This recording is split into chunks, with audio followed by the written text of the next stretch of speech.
तरंग युवा तरंग। जिंदगी के सफर में यीशु है तेरे संग, जिंदगी के सफर में यीशु है तेरे संग।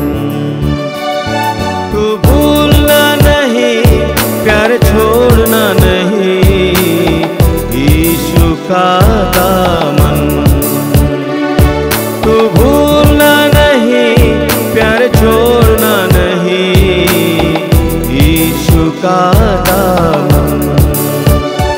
जिंदगी के सफर में यीशु है तेरे संग, जिंदगी के सफर में यीशु है तेरे संग।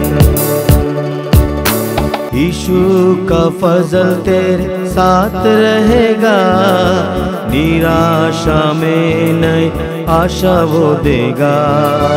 यीशु का फजल तेरे साथ रहेगा, निराशा में नई आशा वो देगा। संकट के समय तुझ सहारा देगा, हाथों को थाम कर साथ चलेगा। संकट के समय तुझ सहारा देगा, हाथों को थाम कर साथ चलेगा। तू भूलना नहीं, प्यार छोड़ना नहीं, यीशु का दामन। तू भूलना नहीं, प्यार छोड़ना नहीं, यीशु का दामन। जिंदगी के सफर में यीशु है तेरे संग, जिंदगी के सफर में यीशु है तेरे संग। सभी युवा भाई बहनों को जय यीशु। मैं प्रभु को धन्यवाद देता हूं आपके लिए, क्योंकि आप इस कार्यक्रम से जुड़े हुए हैं। मैं जानता हूं कि ये छोटा सा कार्यक्रम है, लेकिन आप नियमित रूप से इसके साथ जुड़े हुए हैं, इसलिए प्रभु आपको आशीष देंगे। प्रभु ने स्वयं कहा है, तुम सबसे पहले ईश्वर के राज्य और उसकी धार्मिकता की खोज में लगे रहो, बाकी चीजें तुम्हें यूं ही मिल जाएंगी। जब आप प्रभु के वचनों को सुनने के लिए थोड़ा समय निकालते हैं, तो प्रभु आपके जीवन में बहुत सारी आशीषें देंगे।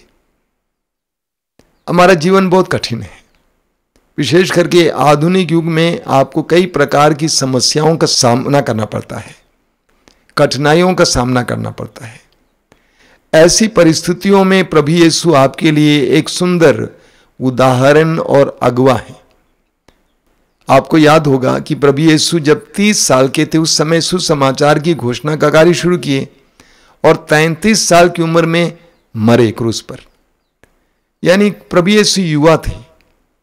हर युवा के लिए आज यीशु एक सुंदर उदाहरण है, आदर्श है, विशेष करके आधुनिक युग में जीने के लिए, आधुनिकता से लड़ने के लिए यीशु एक सुंदर उदाहरण और आदर्श है।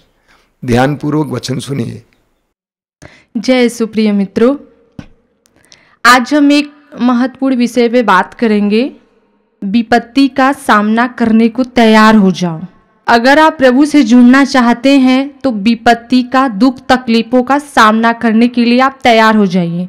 तो देखिए मेरे प्रिय युवा साथियों, आप देखिए, आप प्रभु से प्रार्थना कर रहे हैं, जुड़ रहे हैं, इसका मतलब ये नहीं कि आपका जीवन सुखमय बीते, आनंदमय बीते, अभिलाषाओं को पूर्ति करते हुए बीते।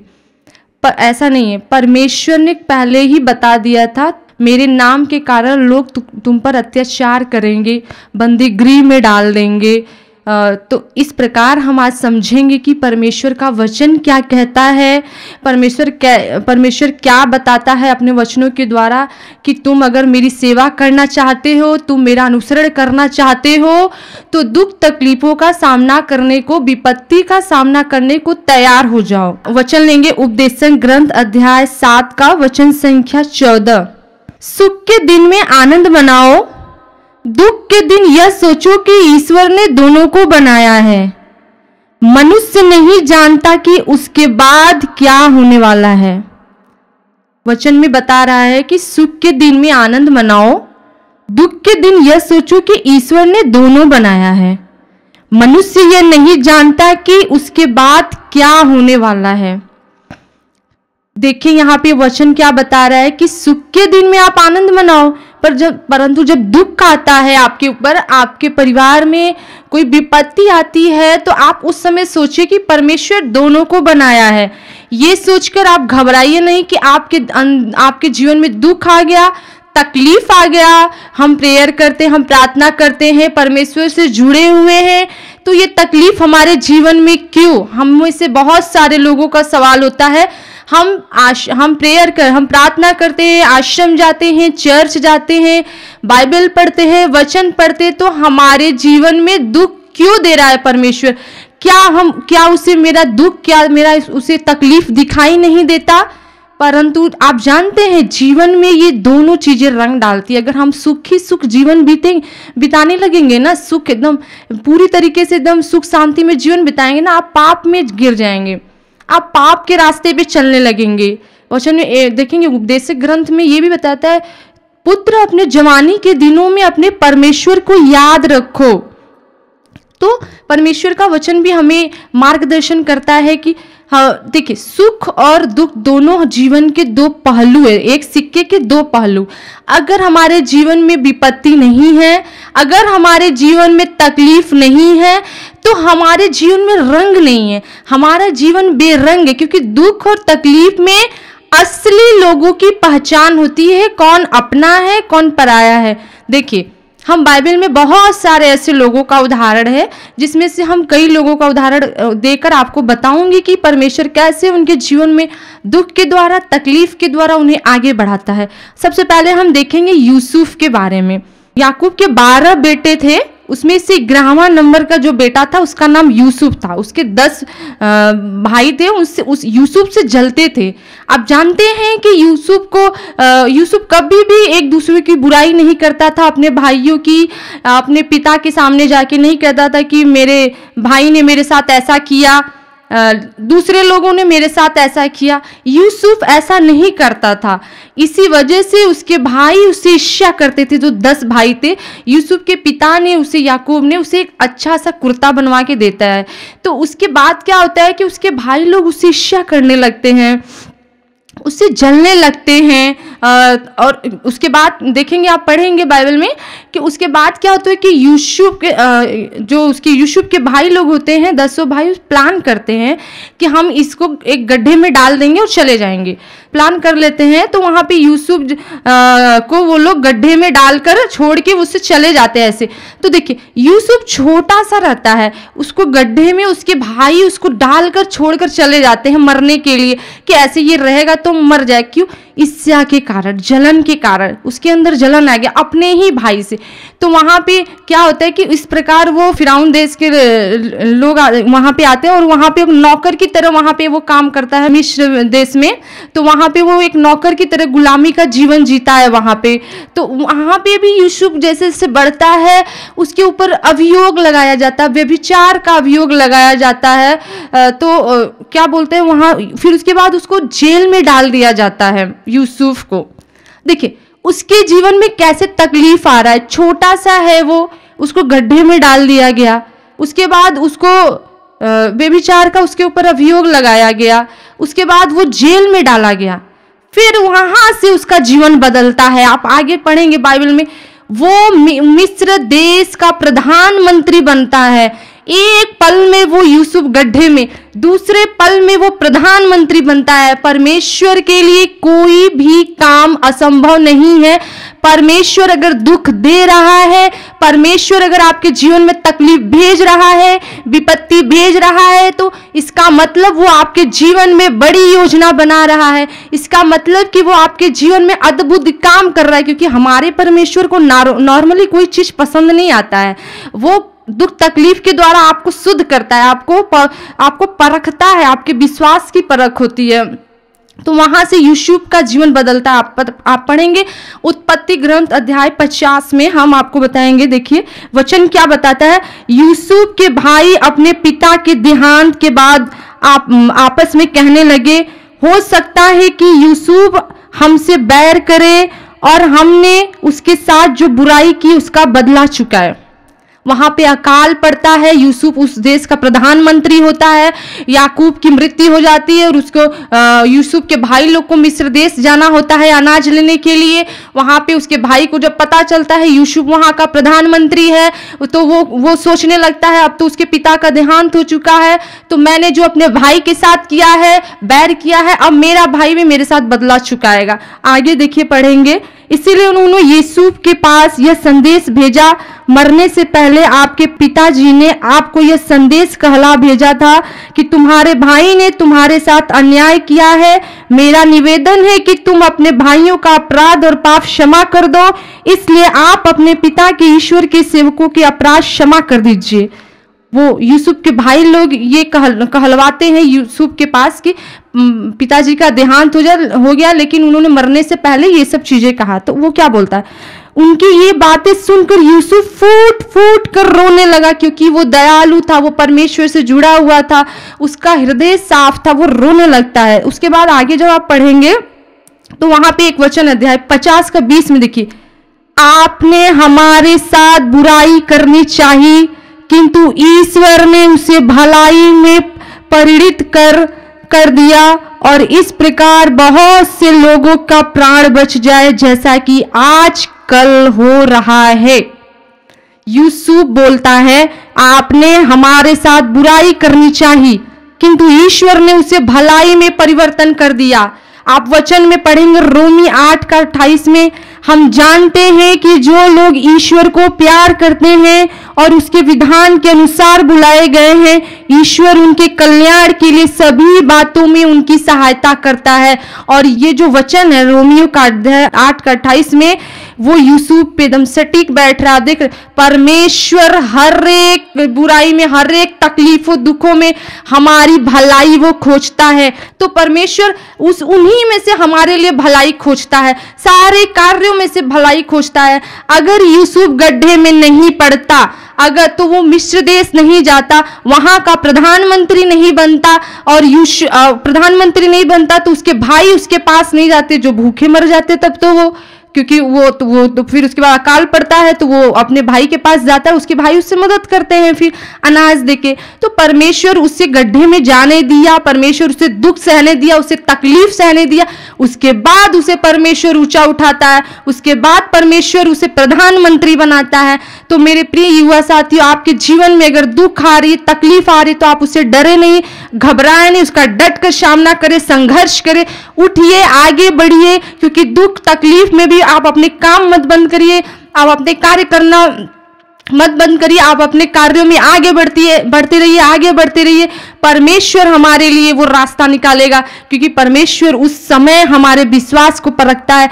कई लोग के जीवन में ऐसे दुख तकलीफ आते हैं, वो विचलित हो जाते हैं दुखों में, तकलीफों में, लेकिन उन्हें नहीं पता कि परमेश्वर क्या चाहता है। वचन में देखिए सबसे बड़ा उदाहरण बाइबल में, एक बहुत अच्छा उदाहरण अय्यूब के बारे में। हम यूब के बारे में देखेंगे कि क्या होता है। कई लोगों का सवाल होता है ना, दुख क्यों आते हैं हमारे जीवन में, परमेश्वर ऐसा क्या क्यों करता है हमारे जीवन में। तो देखिए यहाँ पे इस सवाल का जवाब आपको स्पष्ट हो जाएगा, परमेश्वर ऐसा क्यों करता है, क्यों दुख भेजता है। देखिए यूब का ग्रंथ अध्याय 1 वचन संख्या 8 में पढ़ेंगे कि प्रभु ने शैतान से कहा, क्या तुमने मेरे सेवक अय्यूब पर ध्यान दिया है? पृथ्वी भर में उसके समान कोई नहीं है, वह निर्दोष और निष्कपट है, वह ईश्वर पर श्रद्धा रखता और बुराई से दूर रहता है। तुमने अकारण ही उसकी तबाही करने के लिए मुझे उकसाया, फिर भी वह अब पहले की तरह निर्दोष रहा। अय्यूब के जीवन में दुख और तकलीफ आता है। देखिए एक और वचन अध्याय 2 का वचन संख्या 7 में, और जो मैंने अभी पढ़ा अध्याय 2 का वचन संख्या 3 में था वो वचन।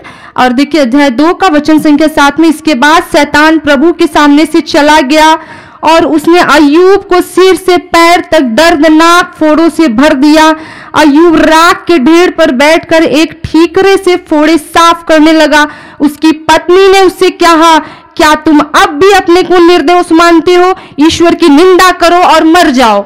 उसकी पत्नी भी उससे दुख तकलीफ में उसे छोड़ देती। आप मैंने कुछ देर पहले बताया था कि दुख तकलीफ में असली लोगों की पहचान होती है, असली लोगों की पहचान की परख होती है, कौन आपके साथ है कौन आपके साथ नहीं। यहाँ देखिए अय्यूब के जीवन में दुख तकलीफ आता है, परमेश्वर शैतान को वो चीजें करने देता है, परमिशन मांगता है शैतान, लेकिन वो वहां पे उसके विश्वास को परखा जाता है। देखिए अगर हम में से कई लोग ऐसे होते अय्यूब की जगह तो हमारा विश्वास विचलित हो जाता, लेकिन अय्यूब को पूरे शरीर में फोड़ा हो जाता है, फोड़े से भर जाता है। लेकिन उसकी पत्नी क्या बोलते, तुम अब भी परमेश्वर की आराधना करोगे, कोसो उसे, मर जाओ। लेकिन वो नहीं बोलता है। लेकिन देखिए आगे वचन में क्या लिखा है, हम ईश्वर से सुख तो स्वीकार करते हैं तो दुख क्यों न स्वीकार करे। इतना होने पर भी अय्यूब ने अपने मुख से कोई पाप नहीं किया। अय्यूब के जीवन में दुख तकलीफ आए, उसके बच्चे मर गए, उसके घर दरबार सब खत्म हो गया, गाय भेड़ बकरियां सब खत्म, उसकी पत्नी उसे छोड़ दी। लेकिन अय्यूब सुख में था तो भी परमेश्वर की आराधना किया, दुख में था तो भी परमेश्वर की आराधना किया। उसने दोनों में परमेश्वर की स्तुति की, परमेश्वर की आराधना की, और परमेश्वर उसे 7 गुना वापस उसे वो सारी चीजें देता है। तो प्रिय युवा साथियों, आप दुख तकलीफ में धीर बने रहिए, दुख तकलीफ को संघर्ष से सामना करिए, क्योंकि आप नहीं जानते परमेश्वर की योजना क्या है, आप नहीं जानते परमेश्वर की इच्छा क्या है, आप नहीं जानते कि परमेश्वर आपको कब कहां उठा के बैठा दे। अय्यूब को राख में से उठा के परमेश्वर उसे 7 गुना वापस चीजें देता है। आप परमेश्वर की योजनाओं को नहीं जान सकते कि परमेश्वर आपको कब कहां बैठा दे, कब कहां लेके जाए, क्योंकि दुख तकलीफ में ही परमेश्वर हमें शुद्ध करता है, हमें परखता है, हमें शुद्ध करता है। एक वचन है देखिए ईसाया के ग्रंथ अध्याय 48 में वचन संख्या 10 में, देखो मैंने तुमको शुद्ध किया है, किंतु चांदी की तरह आग में नहीं, बल्कि मैंने विपत्ति की भट्टी में तुम्हारा परिष्कार किया है। परमेश्वर यहाँ पे वचन देखिए, वचन क्या बोलता है परमेश्वर का, दुख तकलीफ की भट्टी में मैंने तुमको शुद्ध किया है, मैंने तुमको परिष्कार किया है ताकि तुम दृढ़ बने रहो, सामना करो। हम बाइबल का एक और उदाहरण देखेंगे, रूत के बारे में हम पढ़ेंगे, रूत के बारे में कि रूत बाइबल में देखेंगे, रूत के ग्रंथ में नोमी नाम की एक महिला रहती है, उस रूत की सास होती है, वो अपने देश से मोआब देश में जाती है, वहां रहती है। 10 सालों के बीच में उसके पुत्र दोनों मर जाते हैं, उसके पति की मृत्यु हो जाती है। तो तब उसके साथ सिर्फ रूत और उसकी 2 बहुएं बचती हैं। उसके बाद रूत को नोमी को पता चलता है कि उस परमेश्वर ने ये बेथलेहम उसके देश में जहां से वो वापस आई थी उसकी शुद्धि ली है, वो वहां जाने को सोचती है। उसके बाद वो रास्ते में ही बोलती है अपने दोनों बहुओं से कि तुम लोग अपने पिता के घर वापस चले जाओ, हमारे पास से हमें अकेले वहां जाने दो, क्योंकि हम तो अब तुम्हारे लिए कोई पति उत्पन्न नहीं कर सकते, हमारी एज हो गई है, तुम अपने पिता के घर चले जाओ। लेकिन वहां पे रूत बोलती है, नहीं, मैं आपको छोड़ के नहीं जाऊंगी, आप जहां मरेंगी मैं भी वहां मरूंगी, आपका परमेश्वर मेरा परमेश्वर, आप जो खाएंगी वही मैं खाऊंगी। रूत अपने सास को नहीं छोड़ती है। सोचिए रूत के जीवन में कितनी तकलीफ आई, उसकी पति की मृत्यु हो गई, उसके सास की मृत्यु हो गई, लेकिन रूत उस समय दृढ़ बनी रही, धारस के साथ खड़ी रही। उसने अपनी सास नोमी का साथ नहीं छोड़ी, लेकिन उनकी बड़ी बहू उनसे गले मिलकर वापस अपने देश चली जाती है, फिर रूत और नोमी वहां उस देश आते हैं, यूदा देश में वापस आते हैं। तो आपको पता है वहां पे खाने के लिए रूत नौकरानी का काम करती है। बोअज नाम का एक इंसान रहता है जिसके खेत रहते हैं, वहां पे बाले बिनती थी, वो वहां पे नौकरानी की तरह काम करती थी। लेकिन परमेश्वर ने उसी खेत का मालकिन बना देता है उसे। आप जानते हैं रूत की शादी जिस खेत में वो बाले बिन रही थी, उस खेत के आदमी, उसका जो मालिक रहता है बोअज, उसी से उसका विवाह करा देता है। जो बाले बिनने वाली एक साधारण महिला, नौकरानी, गुलामी की अवस्था में जीने वाली वो महिला, अन्य जातियों की महिला को परमेश्वर ने बोअज की पत्नी बना देता है, उससे शादी करा देता है। एक साधारण महिला जो बाल बिनती थी उस खेत की मालकिन बनती है, उस जहां पे वो बाले बिनती है। देखिए परमेश्वर उसे दुखों से गुजरने दिया, तकलीफों से गुजरने दिया, उसके पति का मृत्यु हुआ, ससुर का मृत्यु हुआ, सबका मृत्यु हुआ, लेकिन परमेश्वर ने उसे तकलीफ दिया, वो उस तकलीफ से गुजरी, संघर्ष के साथ सामना करती रही और वो उस खेत की मालकिन बनी। तो मेरे प्रिय युवा साथियों, आप जब परमेश्वर आपको तकलीफ दे रहा है तो आप दृढ़ता के साथ उसका सामना करिए। आपको नहीं पता परमेश्वर का क्या योजना है, क्या योजना नहीं है, क्योंकि परमेश्वर उस तकलीफ में आपको आपके विश्वास की परख करता है। वो तो तकलीफों में डरना नहीं है, हमें धैर्य के साथ उसका संघर्ष करना है। तब आपको पता है, जब आपको हमें लगता है कि परमेश्वर हमें तकलीफ दे रहा है तो वो कार्य क्यों नहीं करता है। हाँ, आप में से बहुत सारे लोग बाइक चलाते होंगे, गाड़ी चलाते होंगे, कहीं जाते होंगे, तो अचानक से देखते होंगे आप कट ले लेते हैं। तब वहां पे अचानक से सामने से कोई गाड़ी आती है, आप कट ले लेते हैं। वहां पे देखिए तो आपको एहसास होता है, तो आप धन्यवाद प्रभु, आपने मेरा जीवन बच गया, मुझे एक्सीडेंट होने से बच गया।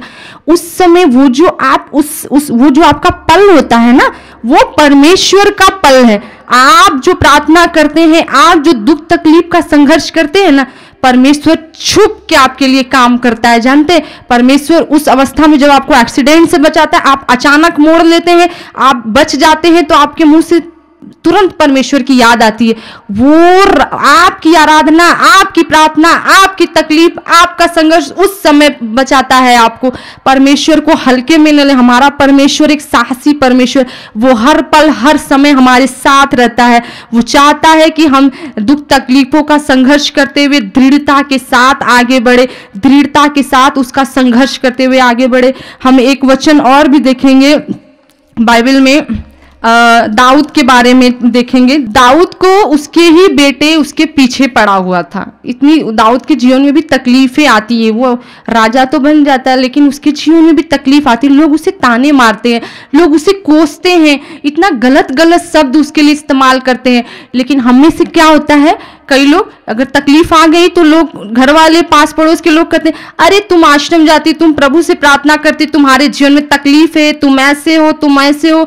हम प्रभु को भी कोसने लगते, कुड़कुड़ाने लगते। लेकिन ऐसा नहीं। देखिए, यहाँ आप देखेंगे तो आप दाऊद के जीवन में भी ऐसा होता है। हम देखेंगे दूसरा शमूएल अध्याय 16 में, जब दाऊद बहुरीम पहुंचा तो साउल के वंश का एक व्यक्ति दौड़ता हुआ उसके पास आया। वह गेरा का सिमई नामक पुत्र था। वह कोसते हुए नगर से निकला और दाऊद और उसके सेवकों पर पत्थर फेंकता जा रहा था। यद्यपि दाऊद के दाएं और बाएं सैनिकों और अंगरक्षक चलते थे। सिमई कोसते हुए चिल्लाता था, दूर हो रे हत्यारे, दूर हो रे नीच, तूने साउल का राज्य छीन लिया। इसीलिए प्रभु ने साउल के घराने के सारे रक्त का बदला तुझे चुकाया है और तेरे पुत्र अबशालोम के हाथों में राज दे दिया है। रे हत्यारे, तू अपनी करनी का फल भोग रहा है। हमारे जीवन में भी लोग ऐसे ही बोलते हैं। जब हमारे जीवन में तकलीफ आता है, दुख आता है, तो लोग ऐसे ही ताने मारते हैं। तो आगे देखिए क्या होता है, फिर दाऊद क्या बोलता है, आगे देखेंगे। राजा ने उत्तर दिया, सरूया के पुत्र इससे तुमको क्या? यदि वह इसीलिए दाऊद को कोसता है कि प्रभु ने उसे ऐसा करने की प्रेरणा दी, तो कौन पूछ सकता है कि तुम ऐसा क्यों कर रहे हो। देखिए, दाऊद को लोग कोस रहे हैं, लेकिन दाऊद अपने सैनिकों से बोल रहा है कि तुम्हें उससे क्या है। वो लोग कोस रहे हैं क्योंकि परमेश्वर उन्हें करने दे रहा है, वो ग्रहण कर रहा है। वो लोग उसे ताने मार रहे हैं, ऐसा नहीं कि वो जाके लड़ रहे हैं कि तुमने मुझे ऐसा क्यों बोला, हम ऐसे नहीं है या ऐसे नहीं, वैसे नहीं बोल रहा। वो बोलता है तुम्हें उससे क्या। अगर वो कोस रहे हैं तो वो स्वीकार करता है विपत्ति को, कोसों को, ताने को, चुपचाप मार के चुप होके। उसके बाद आप देखेंगे, इसके बाद दाऊद ने अबीशै और अपने सेवकों से कहा, मैंने जिस पुत्र को जन्म दिया वही मुझे मारना चाहता है। तो यह बेन्यामीन वंशी, तो मैंने जिस पुत्र को जन्म दिया वही मुझे मारना चाहता है, क्योंकि प्रभु ने उसे ऐसा करने की प्रेरणा दी है। हो सकता है कि प्रभु मेरी दुर्गति देखकर आज के अभिशाप के बदले मुझे सुख शांति प्रदान कर दे। यहाँ पे परमेश्वर का वचन देखिए, दाऊद कह रहा है कि हो सकता है परमेश्वर मेरी दुर्गति को देख के, मेरी आज की स्थिति को देख के मुझे सुख शांति प्रदान करे। दाऊद लोगों का जवाब नहीं देता है, उस दुख तकलीफ को सहता है, संघर्ष के साथ सहता है। तो ऐसे हमें भी करना है। हमें दूसरे लोगों की बात को सुनकर उसको जवाब नहीं देना है, तकलीफों का संघर्ष करना है। लोग बोल रहे हैं, बोलने दीजिए उन्हें, क्योंकि वही लोग आपको एक दिन देखेंगे, परमेश्वर आपको ऊंचाई पे ले जाएगा। तो मेरे प्रिय युवा साथियों, इतने सारे बाइबल में और भी बहुत सारे ऐसे उदाहरण है जिनमें से मैंने आपके सामने 3-4 उदाहरण देकर आपको बताया कि दुख तकलीफ में कैसे परमेश्वर उन्हें ऊंचाई पे ले जाता है। संघर्ष करते हैं वो लोग। प्रभु के चेलों को भी दुख सहना पड़ा। प्रेरित चरित्र में स्तेफनुस को पत्थर से मार दिया गया, उसे मार दिया गया। तो वहाँ पे जितने लोग थे, शिष्य लोग यरूशलेम में एक जगह इकट्ठे होते थे। तो जब उसके जीवन में तकलीफ आई, स्तेफनुस को मारा गया, तो शिष्य लोग समारिया और हर जगह फैल गए। वरना वहाँ पे वो दुख नहीं आती तो लोग यरूशलेम में ही प्रचार करते रहते सारे शिष्य लोग। लेकिन वहाँ पे आया तो सब जगह वो लोग तितर बितर हो गए। लोग, प्रभु के शिष्यों ने वहाँ प्रचार किया, दुष्ट आत्माएं चिल्ला के निकलती थी, लंगड़े चलते थे। तो परमेश्वर दुख तकलीफ के द्वारा भी हमारे लिए बड़ी योजना बनाता है। हमारे लिए परमेश्वर एक अद्भुत योजना बनाता है जो बाद में आपको पता चलता है, जो आपके जीवन में देखने को मिलता है। तो प्रिय युवा साथियों, आप विपत्ति का संघर्ष करने के लिए तैयार रहिए। आप रुकिए मत, उठिए, आगे बढ़िए, चलते रहिए और परमेश्वर की उपस्थिति में रहिए और हमेशा प्रार्थना करते रहिए और संघर्ष करते रहिए। आइए हम प्रार्थना करें। प्रभु यीशु, धन्यवाद देते हैं, तूने संसार में आकर अब मनुष्यों की तरह बनकर, इस संसार में रहकर, संसार की वास्तविकताओं से गुजरकर हमें मार्ग दिखाया है, हमें बताया है कि कैसे चलना है, कैसे जीना है, कैसे संसार से बचकर रहना है। क्योंकि संसार हमें खाना चाहता है, संसार हमारे अंदर कई प्रकार का मोह और प्रलोभन लाता है। मैं इस समय प्रार्थना करता हूं सभी मेरे छोटे भाई बहनों के लिए, बेटे बेटियों के लिए, उन पर दया करना। विशेष करके आज के युग में जीवन कितना कठिन होता जा रहा है, हर प्रकार की परिस्थिति का सामना करने के लिए उन्हें कृपा प्रदान करना, उन्हें साहस देना। यीशु, कठिनाइयों का सामना करते समय तेरे आदर्श का पालन करने के लिए उन्हें कृपा देना। सिर झुकाइए। सर्वशक्तिमान परमेश्वर, पिता, पुत्र और पवित्र आत्मा आप लोगों को आशीर्वाद प्रदान करें। आमीन। जय यीशु।